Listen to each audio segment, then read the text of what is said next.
Welcome! It's Mud Dog with the Texas Space Navy, bringing you another Star Citizen video. And today we're going to talk about the Roadmap Roundup for June 30th, 2021. So they do this every other week.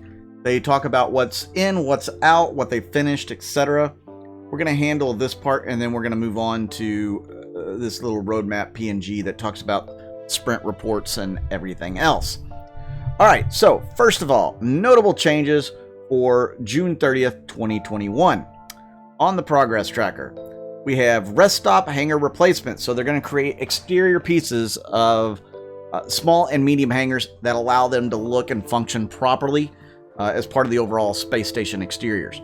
And then, which that's something that's needed. I mean, you know, that'll prevent some of the pad ramming and shooting and all that.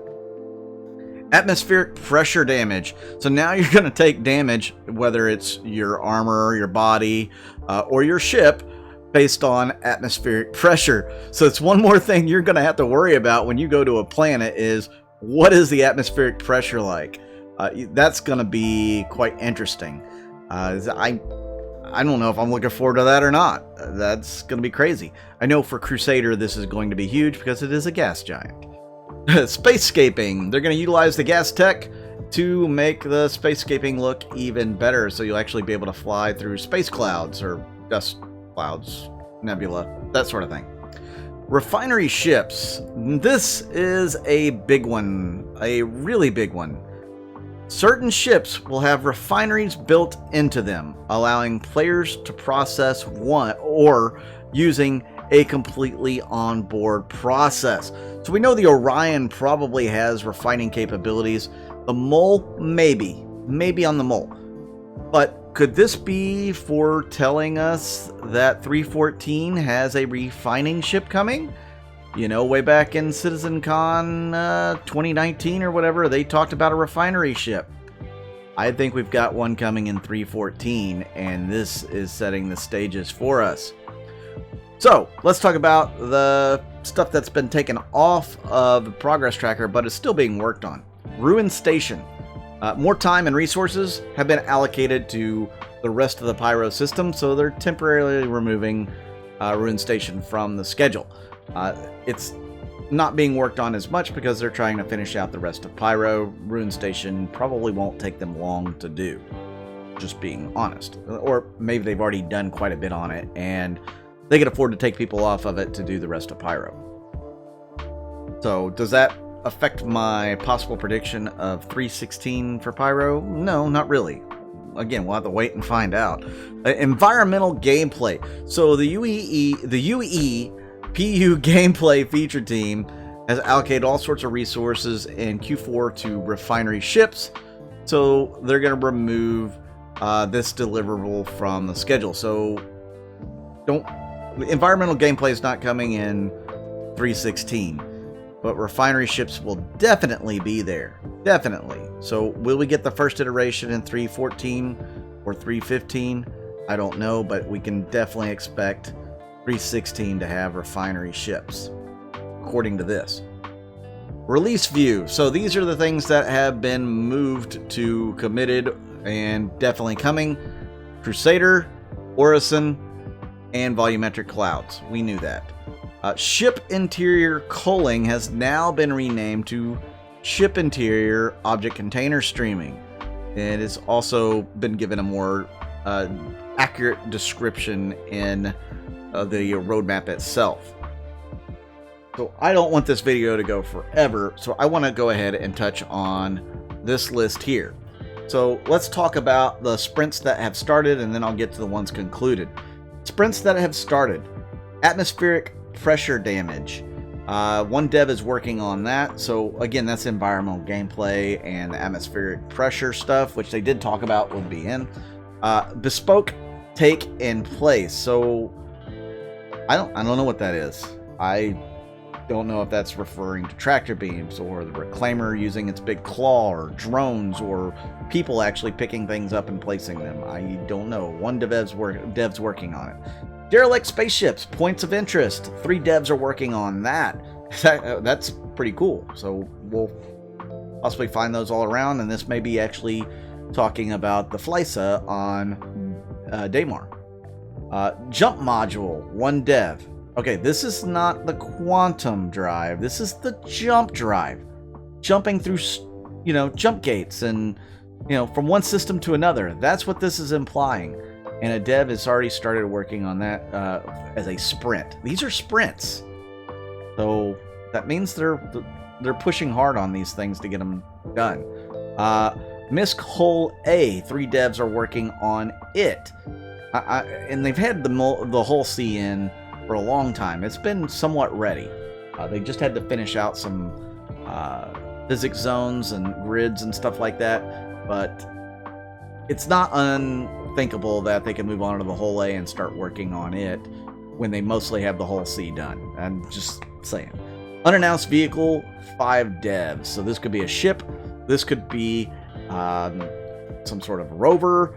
With 5 devs working on it, it could be anything because you'll have artists, you'll have, John Crew and his group. I mean, you could have any different kinds of devs working on this thing. Who knows what it is? 400i, Raft, something else. Maybe it's the Anvil capital ship that we're all hoping for in December or even earlier. I don't know. Then the sprints that were concluded. So these could get really interesting, starting with the very first one, the Aegis Retaliator Gold Standard. So they've completely finished with what the Retaliator remake is going to be. And it's up to the standard that they wanted, period. So whenever we get the Retaliator in 3.14, it's going to be gold standard. It's going to be most likely not touched for a long time. Asset Reference Database. That's probably some major back-end stuff right there. Asset Validator, and again, back-end stuff. ATC service, so that's the landing zone service. Somebody had mentioned they thought that ATC services would kind of lead you into a new shard, a new server, so to speak. I don't know. Boat movement parameters. So that is super interesting. Boats, guys. So we could have some ships or actual boats that will move along the water. Think those water planets. Hurston's got water. Cleo, I think, has water. So yeah, that could be a really cool one right there. Chapter 16, 3 devs have finished working on it. Character work, 20 devs. That is crazy amount of devs working on characters. I don't know if that's Squadron 42. I don't know if that's PU or both. My guess is it's Squadron 42. Cloud Test Launcher version 4. So they have been honing the cloud tech enough that they have a new launcher for it, and it's something that they could probably implement pretty quickly now. Debug GUI or GUI. So maybe they're making things a lot quicker to debug by having some sort of graphical user interface. I don't know. Entity Graph single player implementation. So not sure what this is really all for. I don't know what this is supposed to be exactly. Obviously it's going to be something to do with Squadron 42, but who knows. Force reactions, 5 devs, so we got more force reactions coming up. FPS realistic handling, 2 devs. FS Tech animation asset integration, 4 devs. Generic ship screens UI, so these are going to be things that are in most ships. Head rigging, 2 devs. I guess they're improving the way that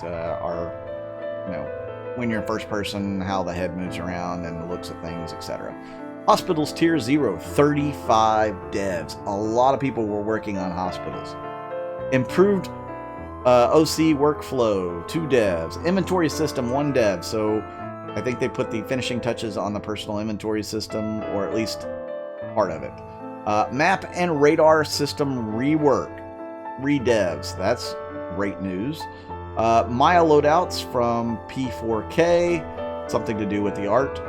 Missile operator mode, 3 devs. Yes, looking forward to see how missile operator mode works. Nix system, planet, and mission setup. So they're coming a long ways with Nix, guys. It's going to be here before you think it is, I think. Orison Hospital Interior Location, 12 devs. Orison version 1, 40 devs. So Orison's done. Physical local inventory support, 1 dev. Again, more inventory. Security network version 1. Shield capacitors version 1. 7 devs on that. Shops and patrons, 6 devs. This is most likely for Orison. Star Words improvements. I don't have a clue what that is. Yeah, don't know. Terrain modification support. Terrain. Wow. Okay, terrain modification support, 1 dev. Test runner improvements, 1 dev. Thruster capacitors version 1. That's 7 devs because they're working on the capacitor system. Updates to Broken Moon and Dying Star maps. 3 devs were working on that. That we know that's from that other team in England. Weapon attach points, 1 dev. Weapons capacitors version 1, 10 devs. And WRAP 3 batch interface. So that's some sort of programming tool, I'm sure. So that's what you have for the roadmap, the unsung, and you know, what is known. I do appreciate everybody tuning in. Let me know what you think about that roadmap and some of the things that were completed on the sprint and some of the things that were started for sprint. Again, there's some very interesting things there, some things I really can't wait to see. What do you guys think? Yeah, let me know in the comments. Thanks again for tuning in. Make sure you hit the like button. It really helps my channel on the algorithm, and I want to continue growing this channel bigger and bigger and bigger, of course. I'd love to be able to do this full time. Right now, it's not even close. So all the help I can get from you guys would be fantastic. If you want to contribute to the channel in other ways, I have the YouTube members section. You can join for just $1, and then I have the Patreon as well, which I am horrible at doing my Patreon rewards. I completely apologize. So that's it for today. Hopefully tomorrow we'll have some in-game gameplay for you guys to watch, along with some more news. I'm Mud Dog with the Texas Space Navy, and I'll see you out in the verse.